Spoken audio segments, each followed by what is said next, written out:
so many people, they are so attached to, because of trauma bonding, used to be known as Stockholm Syndrome, they're so attached to the people who are abusing them that when they do finally get away from them, it's an average of 7 times that they return to their abuser for further abuse, because they're looking for that validation and for the apology for having been hurt. And so many times these abusers do this because they know this is what the victim is looking for, and they know this is how they get them back under their control again.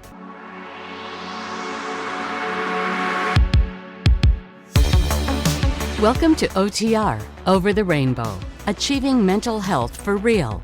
This podcast offers hope to many people who needlessly suffer from mental health issues. Your host, Bob Adelman, brings you information on how you can recover from any mental health issue and achieve a happier life. Each episode interviews experts like doctors, counselors, and life artists who give helpful tips on living a happier life. But most importantly, Bob interviews ordinary people who have suffered with a mental health issue, some on the brink of or attempted to take their own lives. Each one has recovered to lead a much happier life. Most of the guests have books or websites with more info that you can use for recovery. You can do it too. Bob's notes on today's show follows. My guest is Amanda Blackwood. She is a survivor of human trafficking who is now an accomplished artist and author, public speaker, podcast host, and trauma recovery mentor. Amanda has spoken on a multitude of stages. She has been interviewed by the Chicago Tribune, sold artwork internationally, been a keynote speaker at international summits, talked on multiple radio programs, and published over a dozen books. She also launched 2 podcasts, one that focuses on interviewing other authors of trauma, and the other that discusses the long-term consequences of trauma and how to fight back for a better life. Now, here's Bob with today's show. Hello, Amanda. Welcome to the show. Hi, Bob. How are you doing? I'm doing great. How are you doing? Fantastic. It's so nice to be able to get a chance to talk to you today. I think we should get right into it. If you could explain to the listeners what exactly you do and what your past experiences were briefly. So I am known as an author, artist, speaker, and survivor. I'm also a trauma recovery mentor. But what I'm most commonly known for is being a very outspoken survivor of human trafficking. Now, I always ask about childhood. Did you have a rough childhood? You know, I really did. And most survivors of human trafficking experience child abuse early on. Right. It started out for me when I was about 4 years old, was the earliest that I can remember was a molestation from an older brother. Oh boy, I'm sorry. My father was physically abusive. My mother was emotionally and recklessly abusive to both of us kids. Right. So I kind of got it from every angle growing up, and it caused some major issues for me to where I started trying to seek out affection wherever I could rather than finding it in the home. Right. I mean, it's very almost classic that people that suffer a really bad childhood almost try to recreate what they went through in childhood. And that sounds like kind of what you might have done. Now, how did you get into doing this trafficking? So one of the first questions I usually get is, how old was I when it first happened? And it's because we have this preconceived notion here in the U.S., because of the news articles and stuff, that trafficking only happens to people under the age of 18. And that's only 1/4 of all victims worldwide being under the age of 18. So most are over the age of 18. So I was trafficked 3 different times. And my story is very textbook when it comes to human trafficking, as in it is the definition being the use of force, fraud, or coercion to obtain labor or sex acts from another person. So if you notice, there's no mention of any kind of transportation. So human smuggling is a separate issue from human trafficking that needs to be addressed. And there's no mention of money. So prostitution does not equal human trafficking and vice versa. Most people that are trafficked by people they know and trust and love already, people with a sense of authority over their lives. So if it is children, it's usually parents, grandparents, aunts, uncles, people with that kind of a sense of control. For me, it was a boyfriend when I was 18. Mm-hmm. It was a young couple who I had considered to be my friends and my landlords when I was 19. And a man that I had known for 7 years and was engaged to be married to when I was 31 years old. Okay, so three groups of people that did that to you. Yeah, and completely different parts of the world. Now, did you realize what was happening? I mean, could you not say no?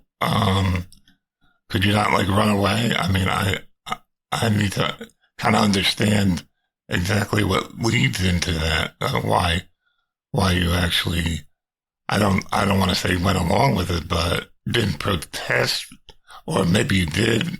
So that's kind of the question I'm trying to ask. Definitely did protest, but when you break it down to, again, that definition, it's the use of force, fraud, or coercion to obtain labor or sex acts. So you're forced into it, you're frauded into it, or you're coerced into it. And sometimes by force, that means rape. That did happen. Sometimes by fraud, this happens a lot in the pornography industry where people are told that they're going to make $10,000 or $20,000 for making a film and then don't get paid anything.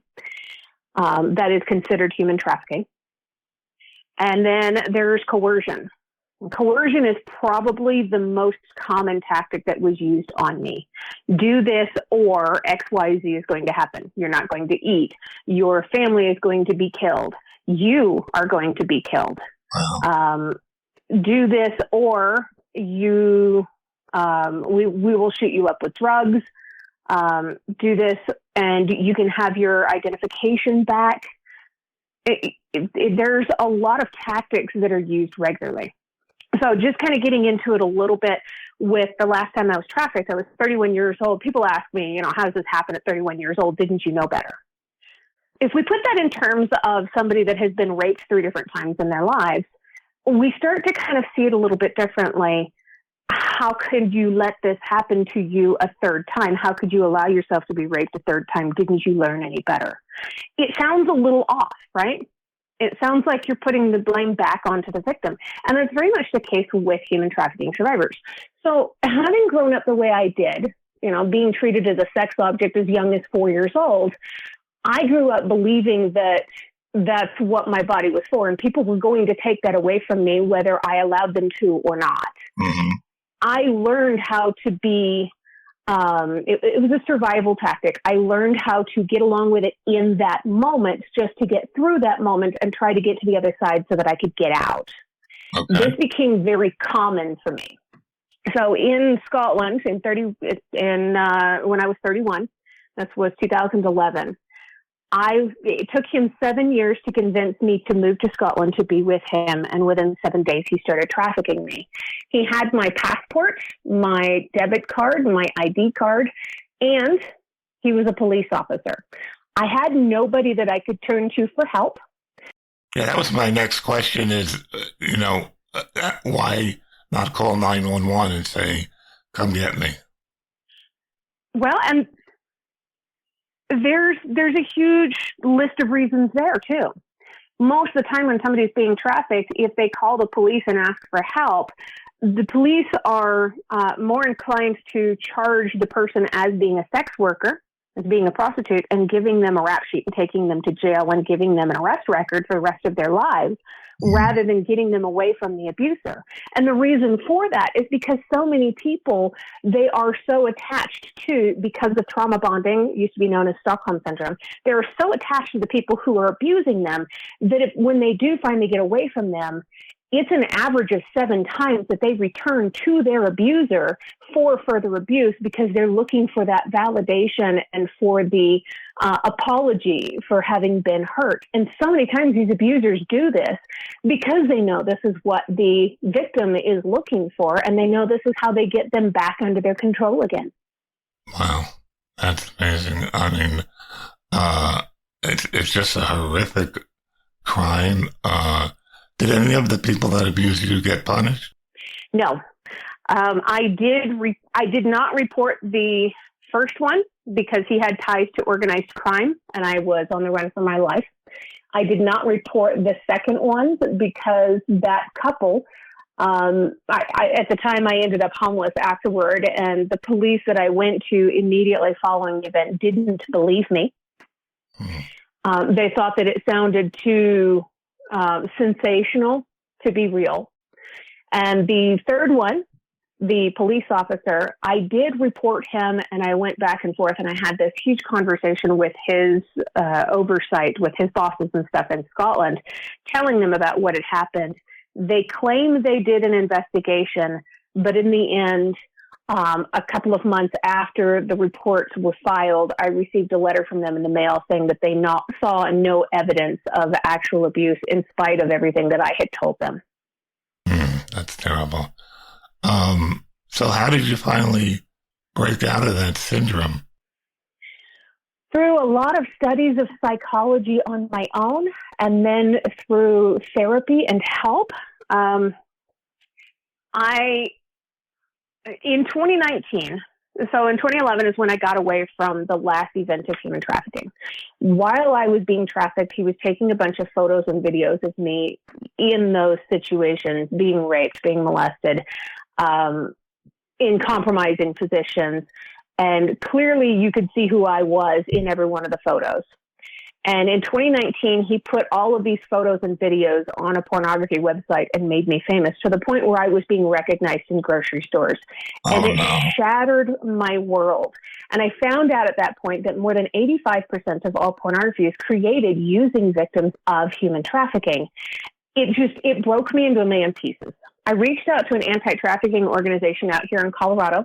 They paired me up with not only legal services, pro bono, to be able to help fight against this and get all this stuff pulled down off of these pornography websites, but they also put me with a therapist. And the first therapist that I saw, I swear to you, I traumatized this poor woman to the point where I think she left the industry. But the second therapist they paired me up with had experience in working with other survivors of human trafficking. And she was absolutely amazing. I told her right off the bat, look, I need to know that I can trust you to not pull the punches. Tell me like it is. Be straightforward, because it's the only way I'm going to get through this. And she understood that was exactly what I really needed. So she helped me to get through it. And about a year and a half later, she told me, I'm not sure that there's much else that I can do to help you other than for us to just meet once a month or so and to check in, and I can check on, see how you're doing. But what are you going to do over the next month? And this was November of 2020. So I told her, I said, I think I'm finally ready to write my book.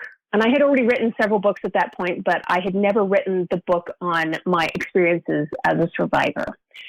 She said, okay, that's great. Well, Christmas coming up around the corner. I will check in with you in early January and see how it's going. In January, when she reached out, she said, so how's the book coming? I said, well, it's done. I had been working 2 full-time jobs at the time, and I wrote a 350-page book in the matter of 1 month.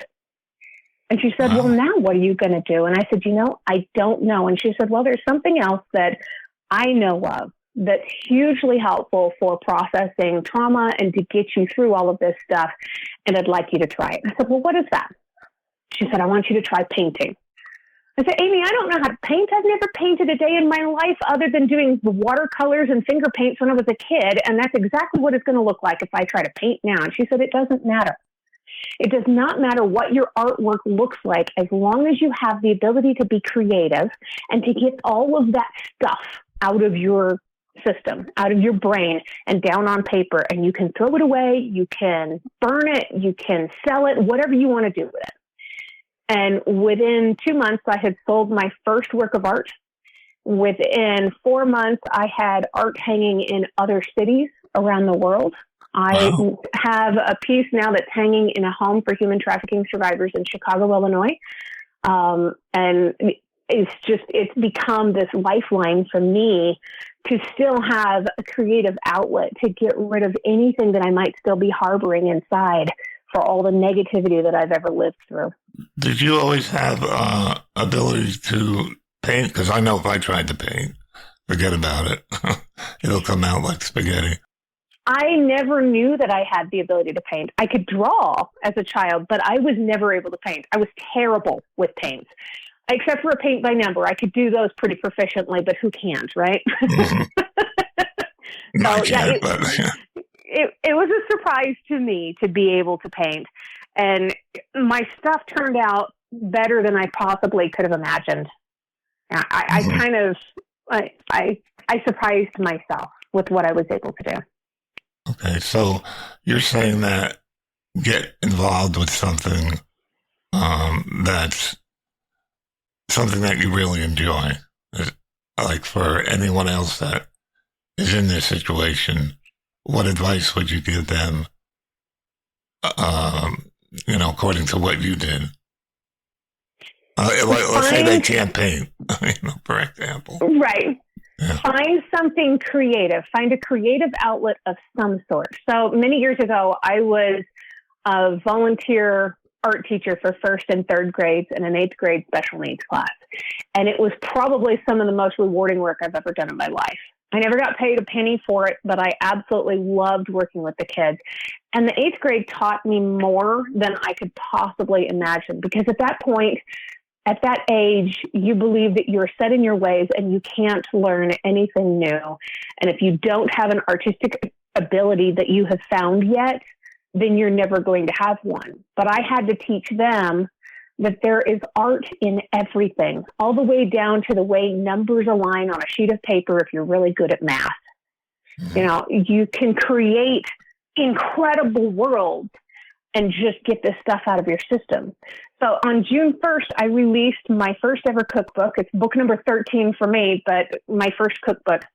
And it's called Surviving in the Kitchen. And the creativity there comes from, we have a trauma reaction that most of us experience after having gone through some kind of a severe trauma where we feel like we didn't have any control over the situation. Human trafficking, domestic violence, and a sexual assault, anything like that. That need for control is overwhelming. And one of the few places in the world where we actually have a sense of control is in the kitchen. So you can create these incredible recipes and have control over how much flour or sugar or butter you put into the recipe and still have a creative outlet. You can also nourish your body by giving yourself something that's healthy and delicious and focus on something outside of your own trauma for a little while. And Surviving in the Kitchen, the reason it's titled that is because that's exactly what happened. I learned how to survive in the kitchen. Did you actually also do other like PTSD techniques, like maybe like EMDR or things like that? I did some EMDR and tapping with my therapist when I was in therapy, but these days, 90% of everything that I do if I'm having a PTSD issue is some sort of a creative outlet to get it out of my system. But I do also have an emotional support animal who is absolutely a lifeline to me. My cat will wake me up in the middle of the night by headbutting me under the chin if I'm having a PTSD nightmare, or crawl up in my lap if I'm having anxiety issues during the day. Yeah, I had a cat that recently just died early. He was 8 years old only. Broke my heart. Oh. But yeah, but they are so loyal. What I learned about cats, because I never really even liked cats that much. But I was living alone. So I couldn't get a dog. And I learned that these cats are smart and they're loyal. He used to sit at the edge of the bed to protect me, from anybody and everybody. Yeah. And I miss them a lot. But the other question, did you actually take any medication to help you? I did not. And that came out very early on with my therapy. With both therapists, I told them very early that I was opposed to taking medications because I saw medications as being a manipulation device or as being a Band-Aid to a bigger issue. I wanted to address the issue And a lot of that came from my own childhood experiences. I had a fear of medication. My mother illegally put me on Ritalin when I was 4 years old. My brother was diagnosed as having ADHD, and I was not. About a year later, she took me off of it and took me back into the doctors, and the doctors then saw a 5-year-old kid with a drug withdrawal and said, yeah, there's definitely something wrong, and I got my very own prescription, and I was on that until I was 15 and took myself off. So I'm adverse to taking medications of pretty much any sort anyway. These days, I have so many health issues that I have to take medications, but at the same time, I never had to take any kind of medications for the PTSD or nightmares or anything. And if I ever did try to take anything, it would have an adverse react in my system. So in a car accident, I was given muscle relaxers that made me suicidal. And that's not fun. Yeah. Yeah, you got to be careful. It's not for everyone. I have a problem that is, I believe, is 95% inherited chemical imbalance. Right. And the medication, what it does, it keeps me in the game. Medication normally won't make you super happy. What you got to do that on your own. You have to learn to self-love yourself. So that's right. Very important. So, if there's a person out there that seems to be trapped in this kind of trafficking or close to trafficking or just getting abused, what do you recommend? Because you just said you can't go to the police. It's hard to do anything. What would you recommend to that person that's involved with that situation? Well, the biggest thing is to first recognize it for what it is. If you are being forced or frauded or manipulated in any way into sex acts or labor, then this is considered human trafficking. It does not look like how it's portrayed in the media or in the movies. Recognize it for what it is. You can contact the National Human Trafficking Hotline, or you can dial 988. And I don't know how many people out there have not heard of 988 yet, but it's an alternative to 911. So we already established that sometimes people who are being victimized like this have a hard time calling the police, dialing 911, because the police further victimize the people if they don't have the proper training on how to handle situations like this. They'll give them a ticket or take them to jail for performing sex acts for money, which is considered prostitution. When that happens, it's devastating to the victim, and they end up in this terrible cycle. They're just released back onto the streets, and their victimizer swoops in and drags them away again. That's tragic. The alternative, 988, will pair a caller with a licensed therapist, and usually somebody with lived experience, to not only talk them through the situation to help them to get through it, but to actually obtain the services and the local help that's needed to be able to provide the assistance that this person really needs to be able to get out of this situation and to break this terrible cycle. A lot of people don't feel like they can go back home to their parents. They can't ask their families for help. I know I certainly couldn't. And you end up in this terrible cycle of, I can't depend on anybody. I don't have anybody I can trust, because you can't call the police and you can't call your family. And that's where majority of people think that you should go when you need help. So now, current day, do you have a relationship, or do you have some healthy relationships that you had, or how is that area? I do. I have a best friend out here in Colorado who's absolutely incredible. We often get mistaken for actually being sisters. We're both redheads. She's been my best friend since 2017, pretty much since the day we met. We've been through everything together. And shortly after my autobiography was published, about a month afterward, is when I met the man that's now my husband. Our wedding was a year and a half ago. So it was January of last year. He is my other best friend, of course, and there's nothing in the world quite like being married to your best friend. I've had some health scares recently. He's been with me every step of the way. He's been incredibly supportive and loving and super understanding. He's very patient with me, although he says I'm the only person on the planet that's ever accused him of being patient. We have this level of communication, because we've both done the difficult work on ourselves separately to move beyond our own traumatic pasts and to be healthier people separately before entering into this relationship together. Oh, so he had a family issue as well. He had a couple of family issues. His father abandoned the family when he was quite young, and he was married for about 20 years, I believe, before his ex-wife kind of went a little sideways, went off the rails, and filed for divorce. It was pretty traumatic for him, and he ended up going through counseling and therapy for a while himself through the church, and it was a huge help to him. And he did a lot of work. One thing I wanted to ask you is, are there misconceptions as far as what people think human trafficking is? There are so many. So normally when people hear the term human trafficking, they think of movies like Taken, where the young lady goes to Paris and she is kidnapped off of the streets through a violent struggle and then sold into this world of drugs. And that's not typically what it looks like. Yeah, I mentioned earlier. Good movie, though. I mentioned earlier that most people are trafficked by people they trust and love.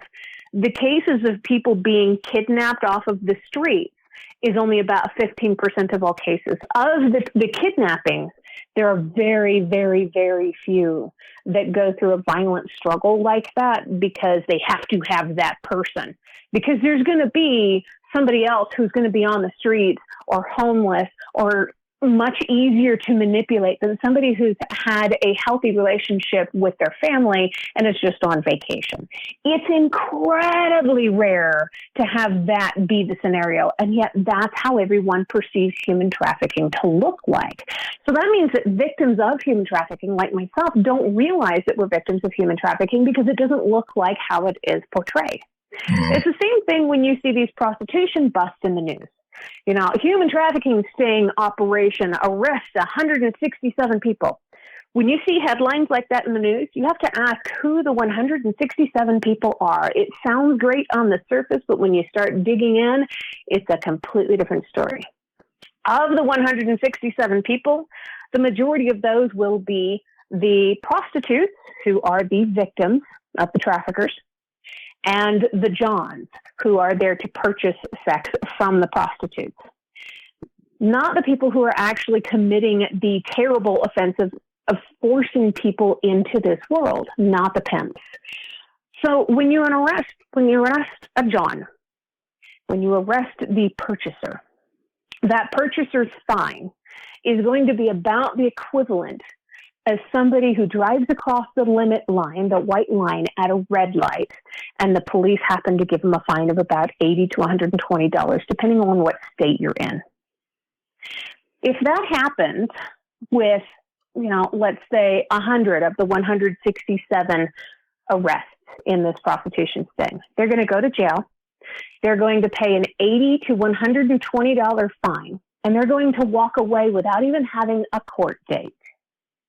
So unless these laws change in every state, there's not really a whole lot that's going to change in the world of human trafficking when you come to this arrest of 167 people. The only thing that's happening is we're building up more distrust for the victims to be able to reach out to law enforcement for assistance. Right. It's a really twisted world. Another mind-blowing statistic that a lot of people don't realize is that of the victims of human trafficking, less than 2% walk away with their lives. Wow, that's terrible. Yes. The suicide rates are absolutely astronomical, but most die of suicide. They're beaten to death. They take drug overdoses. They are overdosed on purpose. They're starved to death. And there's so many different ways that these people are dying every single day. Just awful. I wanted to talk to you about your state of mind now. Do you still have anxiety or depression of any type? I mean, everybody is sad sometimes, but does the PTSD kind of surface at different times? Maybe when you're under pressure or whatever? It does in certain circumstances. So recently, I was diagnosed with an autoimmune disorder called chronic idiopathic urticaria, which is basically chronic hives. I break out in hives every single day, from the bottoms of my feet to the top of my head, all in my hair and scalp. When this happens, most of the time, I manage it just fine. I get through it from one day to the next. I just keep a paintbrush in the calamine bottle, which looks hilarious and works really well. I have medications and I'm under medical treatment.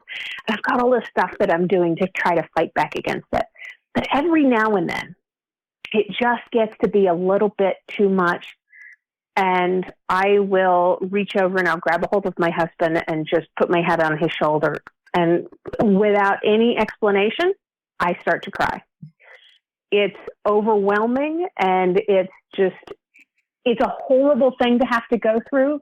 But at the same time, when it's every single day, you have to. And you just keep getting up and you just keep moving on. All right. Yeah.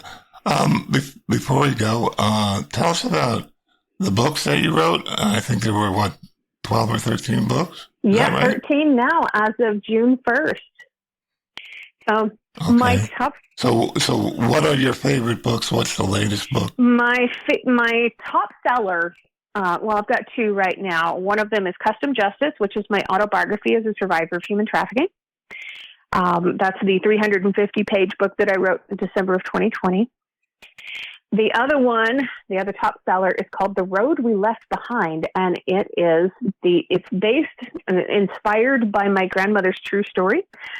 She was portrayed as a wing walker in the 1930s and 40s, and it has a real-life murder mystery in the book. And it talks about her first love, who was not my grandfather, and a huge family scandal. So my family was not happy when this book came out, but I don't care. I love the book. It's my personal favorite. The most recent is the cookbook called Surviving in the Kitchen, Recipes for Life, Love, and a Full Stomach. And, of course, all of my books are available through my website, growthfromdarkness.com, or through Barnes & Noble online. But Surviving in the Kitchen, anytime somebody asks me what my favorite recipe is, because people know that I love to cook, I always guide them toward the chicken Pierre. It is a spicy stewed tomato chicken dish. I usually serve with a rosemary garlic mashed potato and a prosciutto wrapped asparagus. Super easy to make, sounds complex, and always a big hit with the family. Right. That sounds really good. It was so good having you on the show. Is there anything else that you would want to tell a person out there that may be listening and is in a bad situation, other than, call 988? But is there anything else you could to say to that person? Yes. We've heard it most of our lives. What doesn't kill you makes you stronger, but that could not be farther from the truth. Stop giving credit to your abusers and the people who put you through these terrible situations. Give that credit back to yourself. You are already stronger than you ever knew. Just going through this hard stuff made you dig deep to find that strength within yourself. The guy who coined the aphorism, what doesn't kill you makes you stronger, he died in the 1800s in an insane asylum. I think we can stop listening to him now. You were a terrific guest, very articulate, and a pleasure to talk to. It's a horrible thing, trafficking, and we need to do something more about it. So if you're in any position to do anything about it, please try to do something that would put a dent in this big problem. And you're doing that too, Amanda. You're helping just by coming on these podcasts and saying what you went through and how you got out of it. So I just wish you a beautiful life, and thank you very much for coming on the show with me. And thank you so much, Bob, for having me. I really appreciate you, and I appreciate what you're doing out there in the world.